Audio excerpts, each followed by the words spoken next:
Hi friends, so നമ്മുടെ ഇന്നത്തെ video എന്ന് പറയുന്നത് വളരെ സിമ്പിൾ ആൻഡ് ഈസി ആയിട്ട് നമുക്ക് ഉണ്ടാക്കാൻ പറ്റുന്ന എഗ് പക്കോറ റെസിപ്പിയാണ്.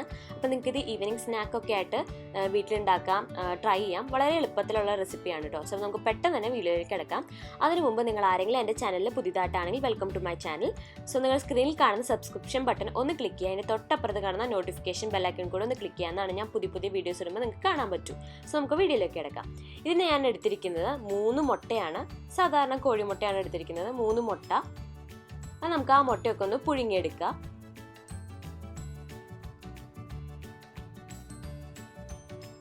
അപ്പം നമ്മൾ മുട്ടയൊക്കെ പുഴുങ്ങിയെടുത്തിട്ടുണ്ട്, അതിൻ്റെ തോടെ കുളഞ്ഞ് മാറ്റി വെച്ചിട്ടുണ്ട്. ഇനി നമുക്ക് വേണ്ടത് ഒരു ബാറ്ററാണ് ഉണ്ടാക്കാൻ പോകുന്നത്. അപ്പോൾ ആ ബാറ്റർ ഉണ്ടാക്കാൻ വേണ്ടിയിട്ട് നമ്മളൊരു ബൗളിലേക്ക് 1/2 കപ്പോളം ഗ്രാം ഫ്ലോർ എന്ന് പറഞ്ഞാൽ കടലമാവിൻ്റെ പൊടി,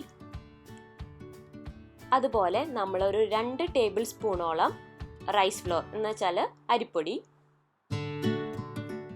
പിന്നെ നമ്മൾ എടുക്കുന്നത് ഒരു 1/2 ടീസ്പൂണോളം സോൾട്ട്. ഇപ്പൊ ടീസ്പൂണും ടേബിൾ സ്പൂണും തമ്മിൽ തെറ്റിപ്പോകരുത്. പിന്നെ നമ്മൾ എടുക്കുന്നത് ചില്ലി പൗഡർ, അതും ഒരു 1/2 ടീസ്പൂൺ. പിന്നെ നമ്മൾ എടുക്കുന്നത് മഞ്ഞൾപ്പൊടി, അത് 1/4 ടീസ്പൂൺ. പിന്നെ ക്യുമിൻ പൗഡർ, ജീരകത്തിന്റെ പൊടി, അതും 1/4 ടീസ്പൂൺ. പിന്നെ ഗരം മസാല 1/4 ടീസ്പൂൺ. പിന്നെ നമ്മൾ ജിഞ്ചർ, ചെറിയ കഷ്ണങ്ങളായിട്ട് അരിഞ്ഞ ഇഞ്ചി 1/4 ടീസ്പൂൺ. അതുപോലെ തന്നെ ഗാർലിക് ചെറിയ കഷ്ണങ്ങളായിട്ട് അരിഞ്ഞത് 1/4 ടീസ്പൂൺ. പിന്നെ നമ്മൾ എടുക്കുന്നത് അണിയനാണ്, ഒരു 2 ടേബിൾ സ്പൂണും ചെറുതായിട്ട് അരിഞ്ഞ അണിയനാണ് കേട്ടോ. പിന്നെ നമ്മൾ എടുക്കുന്നത് കൊറിയാൻഡർ പൗഡർ, മല്ലിപ്പൊടി, അതും 2 ടീസ്പൂൺ. അപ്പൊ നിങ്ങൾക്ക് മലയാള വേണമെങ്കിലും അത് യൂസ് ചെയ്യാം. പിന്നെ നമ്മൾ ഗ്രീൻ ചില്ലി, അത് 1 ടേബിൾ സ്പൂൺ.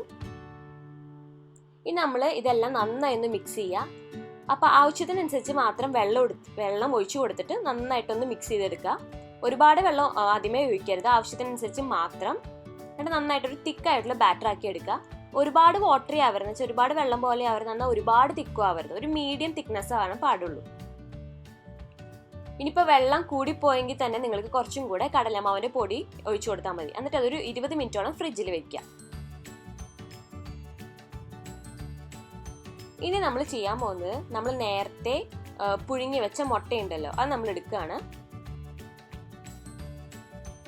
ആ മുട്ട എടുത്തിട്ട് നമ്മൾ അതൊന്ന് പതുക്കെ ഒന്ന് കട്ട് ചെയ്ത് കൊടുക്കുകയാണ്. അപ്പോൾ ആ മുട്ടയുടെ ഉള്ളിലുള്ള ആ മഞ്ഞക്കുരുവിലെന്ന് വെച്ചാൽ ആ യെല്ലോ പോർഷൻ അതിങ്ങനെ പൊടിഞ്ഞു പോകാത്ത രീതിയിൽ കട്ട് ചെയ്തെടുക്കുക.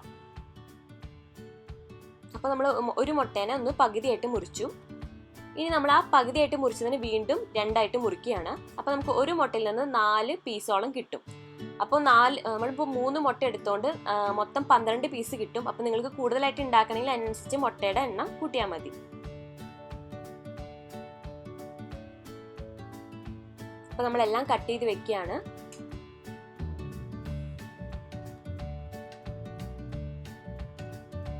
വളരെ സൂക്ഷിച്ച് വേണം കട്ട് ചെയ്യാൻ, കാരണം ആ മഞ്ഞ പൊടിഞ്ഞു പോയി കഴിഞ്ഞാൽ പിന്നെ നമുക്ക് ബാറ്ററിൽ ആക്കുമ്പോഴേക്കും തന്നെയും അത് പെട്ടെന്ന് പെട്ടെന്ന് പൊടിഞ്ഞു പോകും. സോ അത് സൂക്ഷിക്കുക.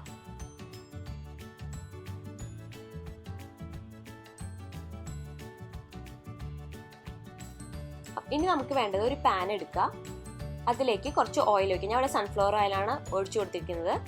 നമുക്കിത് ഫ്രൈ ചെയ്തെടുക്കാൻ ആവശ്യത്തിനുള്ള ഓയിൽ. അപ്പോൾ നമ്മൾ ഓരോ മുട്ടയുടെ കഷ്ണങ്ങളായിട്ട് എടുത്തിട്ട് ഈ ബാറ്ററിലിട്ട് നന്നായിട്ടൊന്ന് കോട്ട് ചെയ്തെടുക്കുകയാണ്.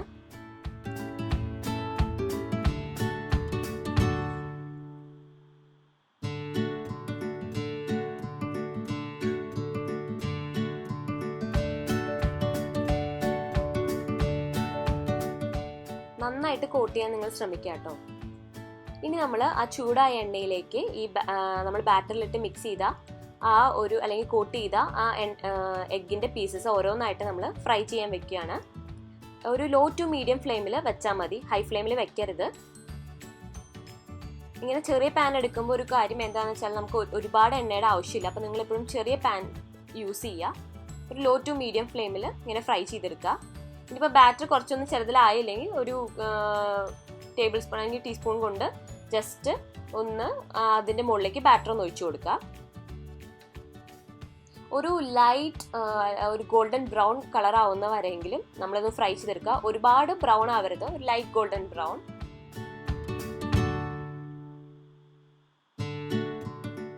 എന്നിട്ട് മറിച്ചിട്ട് കൊടുക്കുക. 2 വശത്തും ഒന്ന് ഫ്രൈ ആവാൻ വേണ്ടി മറിച്ചിട്ട് കൊടുക്കുക.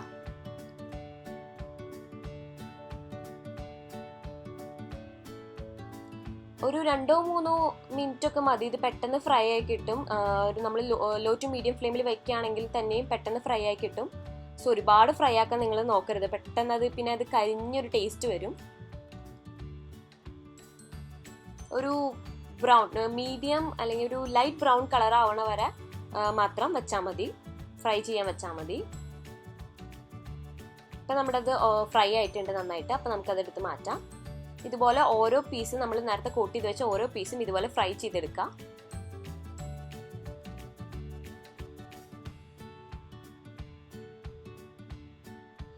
നമ്മൾ ഫ്രൈ ചെയ്തെടുത്ത എഗ് പക്കോറ റെഡി ആയിട്ടുണ്ട്. നല്ല ടേസ്റ്റിയാണ് ഇത് കഴിക്കാനായിട്ട്. നല്ല ചൂടോട് കൂടെ കഴിക്കാൻ തന്നെ ശ്രമിക്കുക. തണുത്ത് കഴിഞ്ഞാൽ ടേസ്റ്റ് പെട്ടെന്ന് മാറും. സോ നല്ല ചൂടോട് കൂടെ കഴിക്കുക. സോ നിങ്ങൾക്ക് എല്ലാവർക്കും ഈ വീഡിയോ ഇഷ്ടപ്പെട്ടെന്ന് ഞാൻ വിചാരിക്കുന്നു. നിങ്ങൾ എല്ലാവരും ട്രൈ ചെയ്ത് നോക്കുക. വളരെ സിമ്പിൾ ആയിട്ടുള്ള റെസിപ്പിയാണ്. ആകെ ബാറ്റർ ഉണ്ടാക്കേണ്ട ആവശ്യമുള്ളൂ. സോ നിങ്ങളെല്ലാവരും ട്രൈ ചെയ്ത് നോക്കാം. നിങ്ങൾക്ക് എല്ലാവർക്കും വീഡിയോ ഇഷ്ടപ്പെട്ടു എന്ന് ഞാൻ വിചാരിക്കുന്നു. ഇഷ്ടപ്പെട്ടുവെങ്കിൽ ഒന്ന് ലൈക്ക് ചെയ്യുക, ഷെയർ ചെയ്യുക, അതുപോലെ തന്നെ ചാനൽ ഒന്ന് സബ്സ്ക്രൈബ് ചെയ്യുക. താങ്ക്